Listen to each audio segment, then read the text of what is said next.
This week on Full Circle Florida, the state of DOGE. Following the president's lead, Governor DeSantis announcing his own Department of Government Efficiency. So what will it do? And how will it do it? And will it wind up in court battles like the Musk version? Our political analyst is here with new insight. The early shakeup in the race for Florida's governor, Byron Donalds, is on the scene. He is running and he has the golden endorsement from President Trump. Is the race already over or is it just beginning? Plus, from hurricanes to harvest, this week I take you inside the struggle farmers face this year as they celebrate the Strawberry Festival, the long, hard road it took to get there, and why it almost didn't happen. And my conversation this week with the high school sweetheart who carries on the legacy of a man who made history in Tampa Bay and whose name is now immortalized on the building where justice is served daily. Welcome in, everyone, here to Full Circle Florida. Let's begin with a deep dive into the news of the week and what it all means. And here to help us do that, as always, ABC Action News political analyst Dr. Susan MacManus here with me again. All right, the story of the week, at least in Florida, Byron Donalds. We talked about it last week on the show. The Southwest Florida congressman announced he is going to run for governor. He got the full-throated endorsement of President Donald Trump. So is it game over? There's no question that he's in the driver's seat, but it's a long way till the election.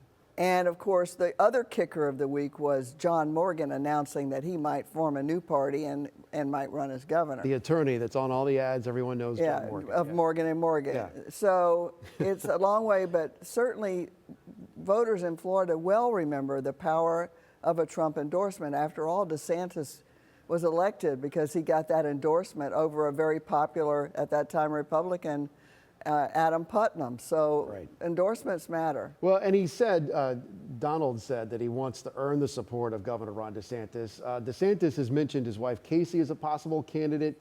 So how do you think this plays out between the governor and Donalds? Does the governor really want to cross Trump again and be on the opposite side of a Trump endorsement? That was costly for him. It cost him politically last year and the year before when he was running for president. He still seems to be on the outside looking in of MAGA. Well, obviously, one of the things that you have to think about is the time we're in. And right now is a time where both Trump and DeSantis understand that they need to have cohesion within the Republican Party. DeSantis heading into a legislative session. He doesn't want splits among the Republicans. Trump doesn't want anybody to leave the Republican Party that is already in office. So there's a commonality there of we can't be split. At the same time, let's be honest, DeSantis has not discounted his wife's possible run for governor. And that's why a lot of people are still saying it looks like it's Donalds all the way, but stranger things have happened. All right. Meanwhile, the governor continues to model the president in policy. He did it with immigration, calling for the special session. They passed new laws. And now this week he announced a Florida version of DOGE. And he actually said, and I'm quoting, if they, meaning, the federal government, just make America operate like Florida, we will be okay. So if Florida is so good, then why do we need DOGE? And it begs the question, is this more about just making the headlines than it is about solving real problems like the condo crisis and the insurance problem? Well, it's probably a little bit of each because DeSantis is clearly thinking about his legacy at this point since he's termed out. But it's also the case that when you want to really look at things deeply, you have to grab at the moment. And obviously Trump with DOGE in Washington has alerted a lot of people the need to really deep dive and look under why things are costing more, how can we do it more efficiently and stuff. It hasn't been pretty, though. No, it hasn't been pretty. But now you have two legislators that are introducing that we have a separate commissioner of efficiency to replace the lieutenant governor, but to be the DOGE for Florida. It's wild. So that's where it could get messy. I mean, like we've seen it with Musk. I mean, they've fired people. Now they're trying to hire some of them back. They've cut things. And then the next day they're like, wait, we made a mistake. And they're being transparent about it. But it seems to be messy at times how they're going about this. Yeah, but if you talk to everyday people, I spoke to a few of them just coming in here just randomly. And I said, what do you think about DOGE in Florida? I'm for it. There's obviously waste and inefficiencies. That's the headline for them, is cut the waste. Right. The governor has also been floating this idea of banning local governments from collecting property taxes, which I'm sure is very popular among especially homeowners. But how would it work, and would that not create major challenges for school districts, local governments who obviously use that money to fund their department. Right, it absolutely, certainly would create a lot of problems for local governments. The problem bigger is that a lot of people don't know exactly what their property tax goes for to support. But when you say, well, why isn't my street paved or this or that or the other, a lot of that has to do with available funds. And the option is if you abandon the property tax, how do you make up the revenue that you're going to need to continue these everyday services? And some people have said, well, you just increase fees on everything else. So all of a sudden, are we going to pay, $10 or $15 to go on a road? I don't think so. What do you make? I've got 20 seconds left, but this reshaping of what the idea of a government is. I mean, we're seeing it in real time. The size of it, the scope of it, its purpose. I mean, is that not what we're seeing? Absolutely, it is. People are ready for a change. Remember last year, all the polls from start to finish till Election Day showed that 2/3 of Floridians wanted a change, and the nation too. All right, Dr. MacManus, stay with us. We'll have our final thoughts coming up at next on Full Circle Florida, from hurricane to harvest and the long road in between. Welcome back to Full Circle Florida. The Strawberry Festival is a celebration of the harvest, but the journey for local farmers to get there is often a long, hard road with no guarantees. And this year, the hurricanes made that journey all the more uncertain. I recently paid a visit to Berry Sweet Acres, where one of Plant City's original strawberry families had to pull off a miracle to save their berries from the floods and deliver them to market. Right off Highway 92 between Dover and Plant City sits one of the original strawberry fields. At Berry Sweet Acres, customers of all ages come face to face with what it really takes to bring the berry from farm to table. Now they're getting the idea of where their food begins at.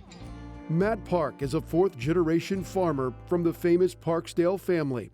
This year, life on the land was living on the edge. Every season brings its own set of challenges. What did you guys deal with this past season? Well, this one brought a real set of challenges. We had the hurricane.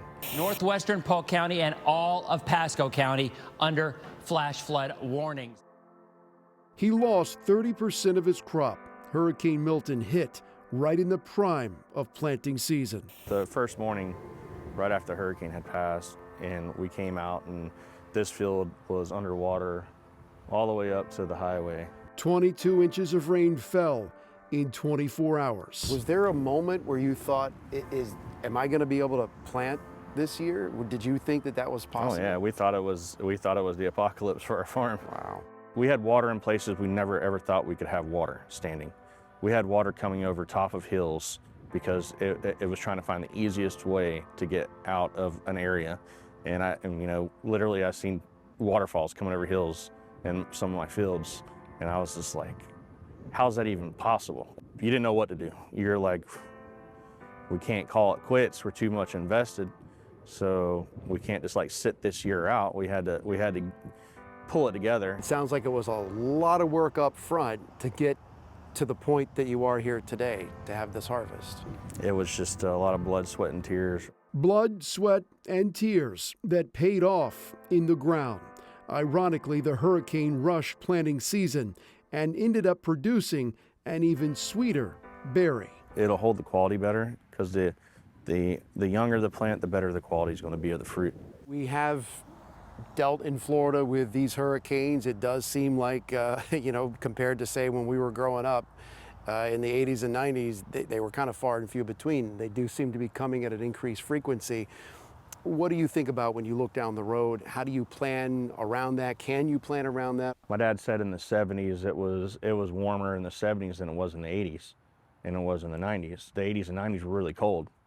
And he said, he's like, you can just see the weather change. He said, from the time they moved here in '56, he said it's constantly changing. Sometimes some decades will be warmer, some decades will be colder, and some decades bring more hurricanes, some don't. He said it was always just changing, and that's how I see it. We're just going to have to constantly evolve. But one thing always remains constant.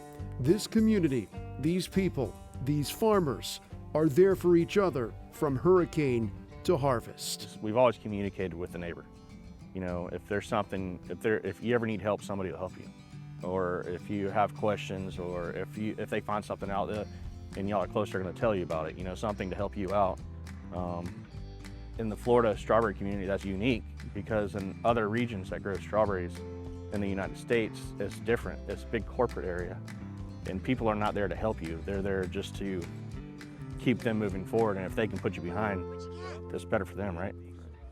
Here, we're not like that. That Plant City community looking out for each other. Always tight. Still to come on Full Circle Florida, the face behind the place and the name that lives on in the home of justice. Welcome back to Full Circle Florida. This week we saw a mini earthquake in Florida's Republican Party. Congressman Byron Donalds is now the frontrunner for governor in 2026, and he's got the golden endorsement from President Donald Trump. Capitol reporter Forrest Saunders on why that may not be enough. You night owls might have caught it on Fox Tuesday evening. Are you ready to make the plunge?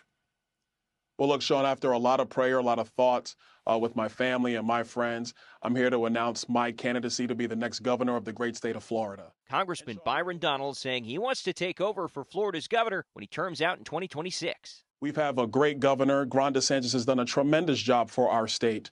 But now the job is to keep the best state in the country as the best state in the country. And so that's going to be the mission at hand. And I'm excited to announce my candidacy with you tonight. Donalds, a fellow Republican, says he wants to focus on cutting insurance costs, restoring the Everglades, and to make Florida the financial hub of the world, maybe even putting crypto in its financial portfolio.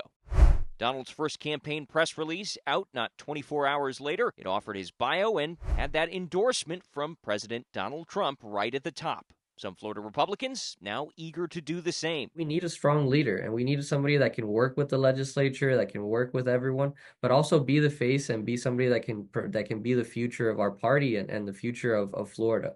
And I can think of no better person for that than Congressman Donalds. Governor Ron DeSantis sounds likely to disagree after this comment on Monday, suggesting Donalds is somewhat of a do-nothing after 4 years in state politics and 4 more in D.C. You know, you got a guy like Byron.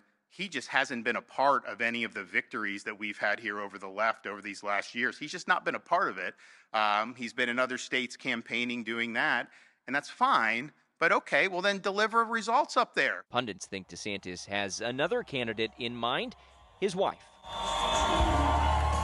There's growing speculation Casey DeSantis will enter the race, and recent polling shows her with the highest favorability, 30%. To Donald's 15. All the more reason for Donalds to launch early, say political experts. Clearly, being the first announced means he's the front runner at the moment. And of course, it's up to others who might be thinking about it to carefully analyze their likelihood, because he received the most important endorsement of all at the moment, which is, of course, the one from Donald Trump. Democrats, meanwhile, vow to offer a slate of solid candidates ready to fight post-primary. Chair Nikki Fried said Donalds, who's previously faced criminal charges, which have either been expunged or dropped, should be wary of potential skeletons. And look, you know, it's going to be interesting when all of the cards get unfolded. You know, in some respects, some of my past public defender clients are angels compared to his history, and that's all going to come out. This is somebody who deserves no opportunity to get to the governor's office. In Tallahassee, Forrest Saunders, ABC Action News. Next on Full Circle Florida, a step back in time as we look back on Black History Month. This week, I look back on a piece of Tampa Bay history. His name is George Edgecomb. He was the first black judge in Hillsborough County, and his name now appears on the front of the courthouse, a far cry from his upbringing in public housing raised by a single mother. Tragically, Judge Edgecomb died of leukemia at age 33, just 3 years after he was appointed to the bench. I recently sat down with his high school sweetheart, whom he married and who now carries on his legacy today.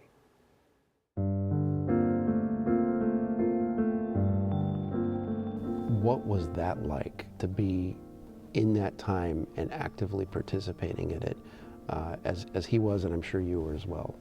Well, it wasn't all pleasant. Being the first always brings with it some criticism, some people who didn't think he should become that. A good example was that when he became a judge, his first office was not in the courthouse. He was isolated from the other judges, and his office and his secretary were placed in then the old Tampa Police Department. Did he tell you anything about that? Did he express his feelings about that? What did I he? lived it. I saw it. He was private about it, but I don't think he was happy about it. It's interesting because, I mean, he held this position of authority and power. Did he feel like he had to restrain that? I would think so in some way because he was the new kid on the block. What do you think he would say about today and where we are as a country, as a state, as a city? Well, I think on one hand, he would see the progress, the number of black judges that there are now. You know, he was the only one at the time. So I think he would be pleased that there are both black women and men, you know, sitting in the court. I think like so many of us who grew up in the civil rights movement, and we thought we had solved a lot of the problems and that we had sacrificed for many of the problems, and things were, for a while, I think we could look back and be proud of. But in today's world now, there's some disappointing things that I would just say for him, for me, I'm not sure. Yeah, I think he would say the same thing, that in some ways we retrogress. And not that we need to stop, we really need to pursue and push for a better country. It must be something to see his name up on the building like that. I tell people all the time, I can drive by this building, because I was on the school board, so I would have to go to school board meetings at the district office. There were days I could drive by here and be so full of pride, and then there are days I would drive by here and I'd start bawling. Really? Yeah, oh yeah. Yeah. And is it because of what Mike could have been, what he could have done with all those years? In many ways, I think he could have, his wings could have landed anywhere with it. Yeah, I think he could have gone beyond the judgeship period. You know, I really do, yeah. All the more reason for us to remember him and honor him all these years later through you. So, yeah. Thank you. It's an honor. Yeah. It really is an honor to be able to sit here and talk about him, and for you to embrace the words and the things that I'm saying about him. And hopefully you're impressed by some of it. Of course. I don't think anyone could help but not be impressed, and especially those that take the time to read and really get to know what he was all about. And again, you contrast it to what we see today, and you know, we could use a lot more of Mr. Edgecomb, Judge Edgecomb. I'm going to ditto that, okay?